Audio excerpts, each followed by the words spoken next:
ರಾಜಕಾರಣಿ ನಮ್ಮೆಲ್ಲರ ಮಾರ್ಗದರ್ಶಕರಾದಂಥ HY ಮೇಟಿ ಸಾಹೇಬರು ಆಕಸ್ಮಿಕವಾಗಿ ದೈವಾಧೀನರಾಗಿದ್ದಾರೆ. ಆ ಹಿನ್ನೆಲೆಯಲ್ಲಿ ಇದು ಬಹಳ ವಿಷಾದಕರ ಸಂಗತಿ. ಯಾಕೆಂದರೆ ಸದೃಢವಾಗಿ ಬದುಕ್ತಕ್ಕಂಥ ಪ್ರಯತ್ನ ಅವ್ರು ಸಾಕಷ್ಟು ಮಾಡಿದ್ದಾರೆ. ನಿಮ್ಗೆ ಇತ್ತೀಚಿನ ದಿನಮಾನದಲ್ಲಿ ಹೇಳಬೇಕಂದ್ರೆ ಅವರು ಊಟ ಕೂಡ ಒಂಥರ ಡಯಟ್ ಮಾಡ್ತಾ 7 ವರ್ಷ ಆಯಿತು ನಾನು ಅವ್ರು ನೋಡ್ತಾ ಇದ್ದೀನಿ. ಊಟದಲ್ಲಿ ಕೂಡ ಭಾಳಷ್ಟು ಪರಿವರ್ತನೆ ಮಾಡಿಕೊಂಡು ಮತ್ತು ಸದೃಢವಾಗಿದ್ದರು. ಮೊನ್ನೆ ಒಂದು ತಿಂಗಳಿಂದ ಬೇರೆ ಕಾರ್ಯಕ್ರಮಕ್ಕೆ ಬಂದಿದ್ದಾರೆ, ಎಲ್ಲ ಕಡೆ ಇದ್ದಾರೆ. ಇವತ್ತು ಆಕಸ್ಮಿಕವಾಗಿ ಅವರು ದೈವಾಧೀನರಾಗಿದ್ದಾರೆ.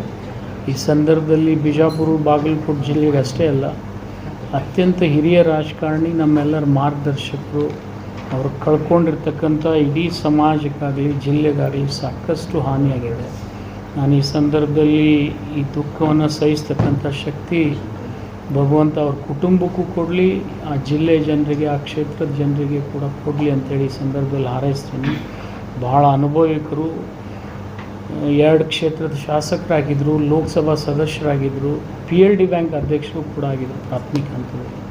ಅಂಥವ್ರು ಇವತ್ತು ನಮ್ಮ ಮಧ್ಯದಲ್ಲಿ ಇಲ್ಲ ಅನ್ನೋದು ದುರಾದೃಷ್ಟಕರ.